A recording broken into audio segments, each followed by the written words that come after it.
Bonjour tout le monde, mon nom c'est Solange Thibodeau, alias Solange Bonheur, et je suis l'auteur du livre De la COVID-19 à la dictature mondiale. Hier, je vous laissais en vous disant que le tribunal de l'opinion publique espère condamner 6 présumés accusés concernant la COVID-19. Je continue ma lecture, je suis rendue au deuxième paragraphe de la page 87. De la page 172 à 175, je détaillerai plus spécifiquement pour chacun des accusés présumés les mobiles qui les condamnent. Après la lecture des faits, vous serez davantage en mesure de saisir la portée des charges particulières qui pèsent contre eux. Tout ça a été écrit en 2022. À l'heure actuelle, mai 2024, ça c'est quand je l'ai écrit là, la démarche exploratoire du tribunal de l'opinion publique est terminée depuis près de 2 ans. Le but escompté n'ayant pas encore abouti ne signifie en rien que c'est peine perdue et qu'aucune condamnation ne se produira éventuellement. Certaines grandes causes prennent un temps fou avant de se conclure. Soyons confiants, car la situation n'a pas de tortue. Avance dans la bonne direction, malgré tout, et la vérité n'a pas encore dit son dernier mot. Cela viendra en temps et lieu. D'ailleurs, en février 2026, il y a des scandales assez révélateurs qui commencent à sortir. Avec Jeffrey Epstein, on en a un aperçu.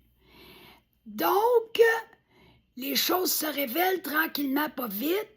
C'est lent, c'est pas facile à accepter que ce soit lent comme ça, mais on avance, même si c'est à pas de tortue, on avance. Petit train va loin. Mais, comme on dit au printemps, on s'en va du bon bord. C'est l'impression que j'en ai. On verra bien. Je reste confiante et positive. Ce dénouement n'appartient qu'à la volonté de Dieu, qui connaît plus que quiconque tout le dossier à la perfection.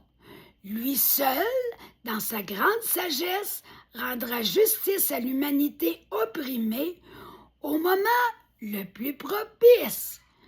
Moi, je lui fais pleinement confiance. Je m'en allais dire pleinement conscience, mais confiance, oui, j'y fais confiance. Et je sais que avec lui, on ne se trompe pas. On est protégé par son amour et sa vérité. Il ne nous reste qu'à patiemment lui faire confiance et à continuer de persévérer sur le droit chemin, individuellement et collectivement. Le jour 1 du tribunal de l'opinion publique nous alerte d'emblée sur la raison qui nécessite la mise en place d'un processus de grand jury. Elle concerne l'idée que notre monde bascule dans un stade critique de l'histoire, un stade qui dépendra du réveil de tous les peuples afin qu'ils inversent le cours de cette même histoire. Autrement, l'absence d'un éveil collectif risque de modifier à jamais notre façon de vivre en tant qu'humain libre. Et quel être humain ne veut pas être libre? Personne ne veut vivre sous la domination de personne, être l'esclave de qui que ce soit, même si c'est le gouvernement. Il y a 200 ans, Thomas Paine, philosophe britannique, politicien, écrivain et journaliste d'opinion, énonce de manière très éloquente.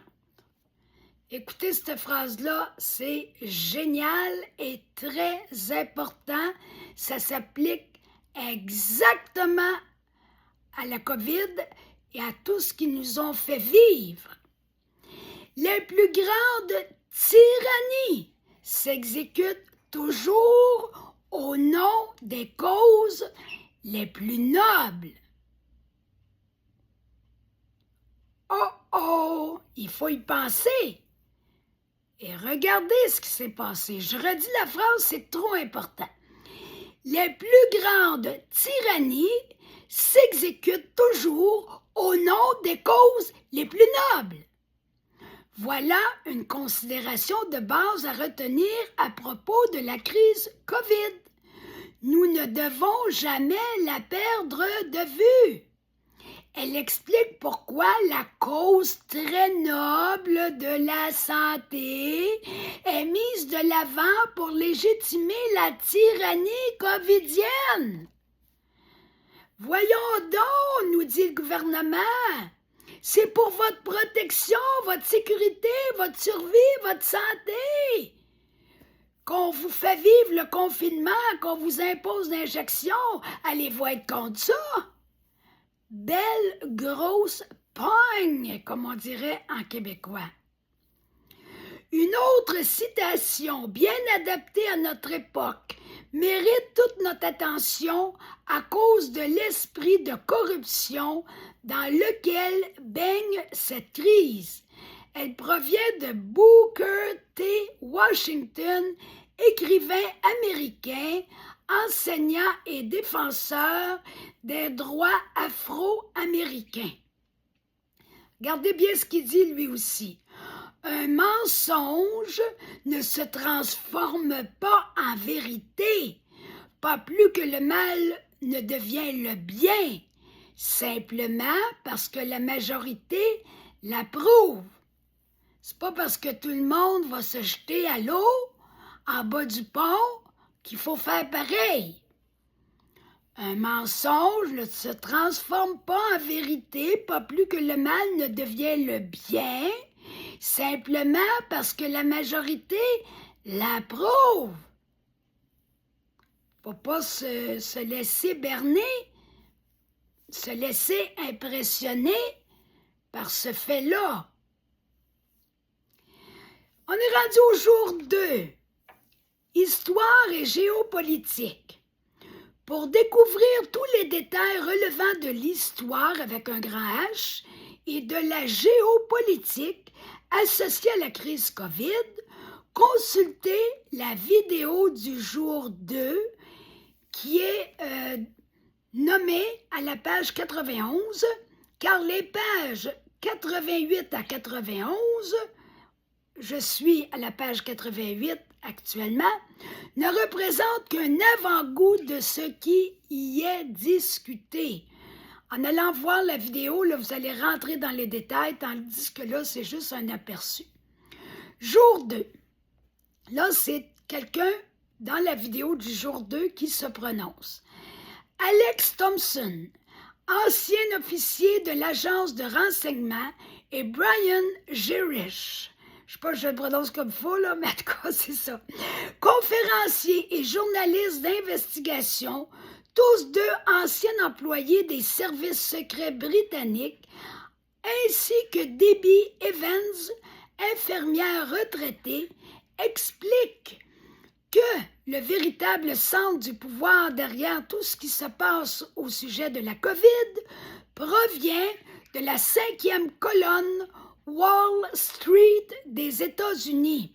Cette mafia financière est aussi responsable de la Première et de la Seconde Guerre mondiale. Dans chaque cas, elle finance les deux côtés du conflit.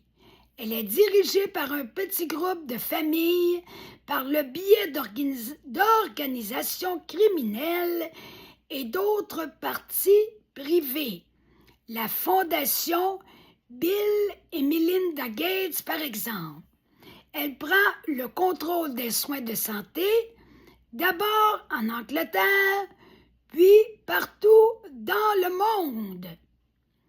Je vous laisse sur ce pour aujourd'hui et on se retrouve lundi prochain pour la suite des épisodes du livre de la COVID-19 à la dictature mondiale. N'oubliez pas de liker, de passer des commentaires, de vous abonner, de partager, d'aller vous chercher le livre en format papier sur Amazon pour 40 $ ou en format numérique au premier commentaire de ma première publication sur ma page Facebook. Thibodeau, n'oubliez pas, s'écrit T-H-I-B-A-U et non B-O. T-H-I-B-A-U-D-E-A-U. Bonne fin de semaine à tous et à bientôt!